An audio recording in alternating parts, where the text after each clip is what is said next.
Hello everyone, welcome to Chinese Poetry Illustration. Today's poem is Hua by Wang Wei. Hua, painting or picture. That's one of the talent of Wang Wei. Of course, writing poem is another talent of Wang Wei.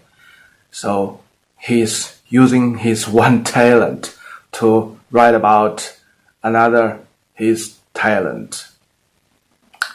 Wang Wei, today we think it came as the second regarding to the poem writings to Li Bai and Du Fu. But in the time of Tang dynasty, Wang Wei came at the first place regarding his poems. So it's hard to tell Wang Wei or Li Bai who is the best poet at that time. And Du Fu came the second in that time, in the Tang dynasty actually. But Wang Wei is quite different from Li Bai, and Du Fu he's almost knows everything about the arts. He's talent painter and is the first class among the top painters in the Tang dynasty. Also, he has developed the theory of the painting, the Chinese painting in the Tang dynasty, which means the painting is not only to draw the precise pictures what you saw. It's about the mind, what you think, and what reflected in your mind when you saw the real things, the mountains, the rivers, or beautiful girls.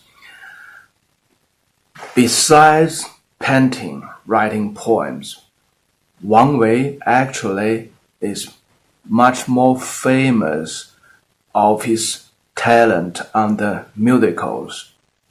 He can write musicals, he plays musicals, and the first fame he won for himself is by his music.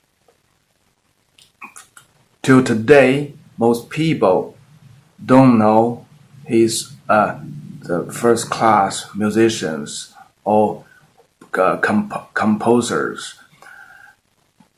And few people know he's good at writing poems and as well as paintings. And actually, in the Tang dynasty, the Wang Wei is more known about by his music, and then by his painting, and last by his poems. It's very obvious when Wang Wei is describing a scenic view in his poem, the viewpoint and methods is quite different from others because he is using the mindset of painters. And when Wang Wei is painting a picture, the structure, the color, and all about the pictures, about the paintings is quite different from the normal painters because he's using a poem spirit to compose his picture, to make his paintings. So Wang Wei was described as maybe the only person in the Tang dynasty, which is 诗画双绝, which means Wang Wei is unique person, not only on poem writing, but also on his painting. Okay, let's get to the simple poem, Hua by Wang Wei. Hua, Wang Wei. 远看山有色，近听水无声。春去花还在，人来鸟不惊。very simple one. So on the surface, there's nothing special. 画 the painting. 远看山有色. So from the far distance, when you're looking at the mountain, you'll find the colorful mountains. 近听水无声. When you get to near place, when you try to hear the sound of the river, the creeks, there's no sound. 春去花还在. So the spring has gone, but the flower is still there, blossom. 人来鸟不惊. Though the people is coming around, and the birds around doesn't make any surprising, which means the birds stays in calm, didn't fly away or didn't show any surprising status. So it's a very simple, but do you feel a little weird? It's nothing related with most people's common sense. So let's see another example by Wang Wei as well. He described the 南山 the 终南山. 白云回望河，青霭入看无. So he's depicting the clouds surround the big mountains, the South Mountains. 青霭入看无. So the clouds, when you're getting too near, it's a very far distance. It's a very light blue color. And when you're getting near and near, you cannot find the frost. It's getting crystal clear. So that's the things when you're getting into the clouds. When you look from very far distance, you see a little bit color of light blue or light dark, light gray. There's a very little bit color, and the nearer you get to it, when you climb up the mountains, when you're in the frost or in the cloud, you can see nothing. You just see the pure crystal air. There's no cloud at all. So that's the common sense.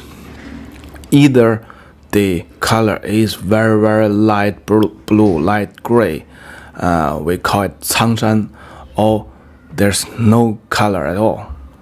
So let's review the sentences again. 远看山色有. So there's two explanations why there is colors. One is the whole picture, the whole poem is describing a picture Wang Wei has drawn. So from looking from a distance of the picture, there's colors, because the colors is painted by Wang Wei, and it's very colorful. So even it's looking from a distance of from the picture, is also see the colors. So he intended to paint the colorful mountains, which is far from the common sense. 近听水声无. So the second sentence can also explain, because it's a picture, it's a already painted picture, there's no sound. And the creek, the river on the pictures looks so vivid, but when you get close, there's no sound. So the first two sentences can explained by this way, but that's not my explanations. My explanation is this poem is written in the late years of Wang Wei. So the previous two examples to describe the mountain has no colors or has very, very light blue, light gray colors. That's common sense. And when Wang Wei, and that poem was also written in the Middle Age of Wang Wei, so he followed the common sense and follows what he saw to describe the scenic views in his poems. But this poem should be written in his very, very late years.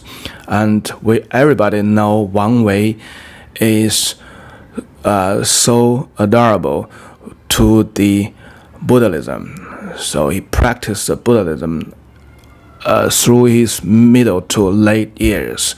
And he almost quit his position, the high-ranking position in the government, and stay in the big mountains of the South Mountains, 30 kilometers south to the capital. He stayed there in his late years, practiced Buddhism. So with this mind, you can see this is the practicing of Buddhism, and it's Zen. So there's a sort of the reality. You saw it, you feel it, and it also has the reflection in your inner world, in your mind. Anyhow, is it a true real world, or maybe you can reflect it in another way? So here is all the Buddhism practicing and in his in Wang Wei's mind. So the mountain, why mountain has colors? Because he has lived in the mountains for many years, in his late years. He knows the mountain is so colorful. Even you are looking from a far distance of the mountain, it should look like no color, very light gray or very light blue color. But in Wang Wei's mind, he saw so many of the things. He's walking or climbing in the mountains, the colorful leaves, the creatures, all the creatures, the creeks, so many colors, and of course the flowers, the clouds shining by the sun, so many colors, rainbows. So even he was far away from the mountains, in his mind, there's so much, the mountain is so colorful.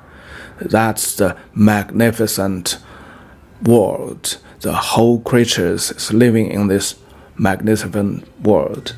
So here you can see the second sentence, 近听水声无.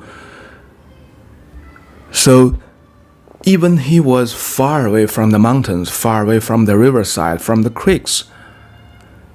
In his mind, there could be the sound of the creeks, of the rivers.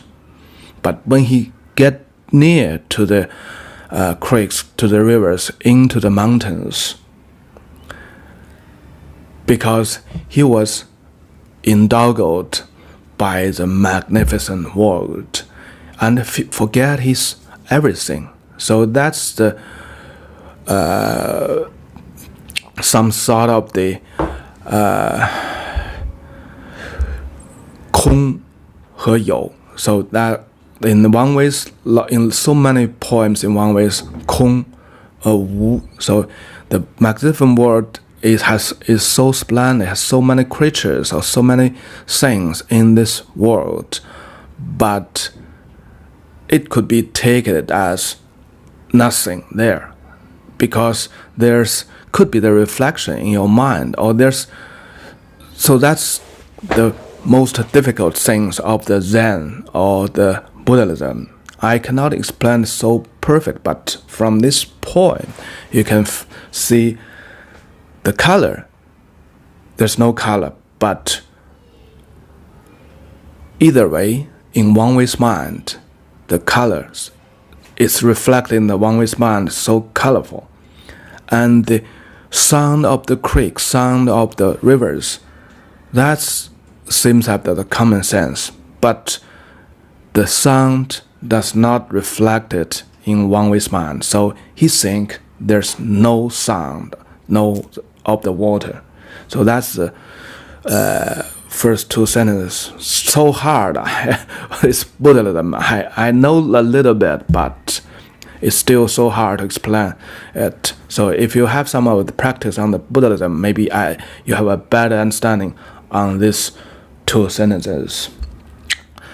So the first two sentences is about the rivers and mountains. So that's the rivers and mountains and farming fields type of the poem. That's a big category in the Tang poetry. And the third and fourth sentences is about the timing and your own relationship with the magnificent world. 春去花还在.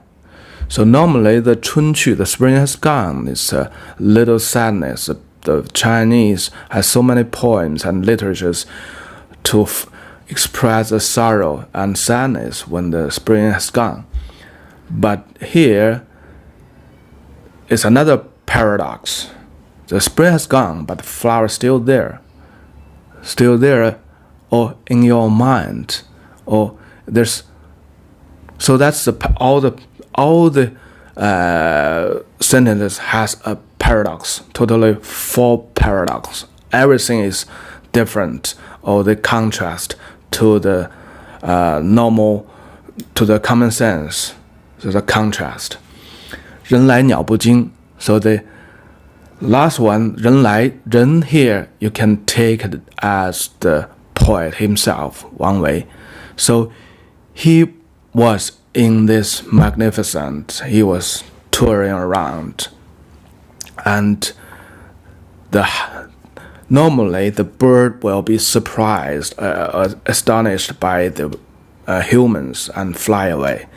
But in this poem is a word of harmonic, and all the creatures is equal, and they convert to each other in different lives. So if the bird and Wang Wei, they realized they are the same creatures, they are the equal creatures, so they can stay together with harmony. Okay, I hope I can explain this very well. And if anyone has has knowledge on the Buddhism, I wish you can give some of the comments on this poem. But that's all I feel from this poem. It's in the late year of Wang Wei, the poet, and he was so indulged with the Buddhism, the Zen, and so in his poems it reflected the mindset, the thinkings, and his thoughts about the creatures, about the world, about the Buddhism. So all this poem is a practicing on the Buddhism, and there's one word from the Buddhism book, 空即是色，色即是空. 色 is not color, 色 is the things, anything in the universe. So with this Buddhism sentences, it tells the world is empty, and empty is the world. So that could be a very, very important reference for these poems. And also Wang Wei, his name is Wei, and his 字摩羯. Wei 摩羯 is a very, very famous Buddhism book, 维摩诘所说经. So he used the Buddhism book to his names. So you can see how deeply Wang Wei was involved with Buddhism. Okay, 空即是色，色即是空.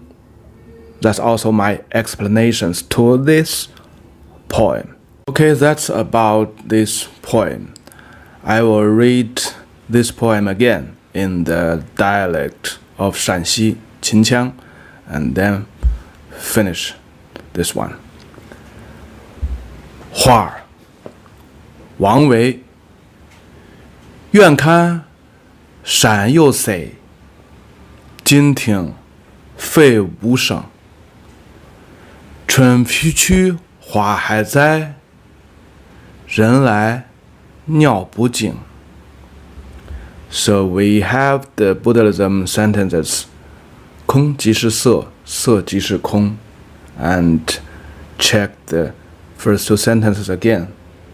有色无声 So it's a little change, but 空即是色，色即是空，有色无声 Do you feel the similarity here? Okay, you are getting something of the Buddhism and Zen. Okay, that's for today, and bye-bye.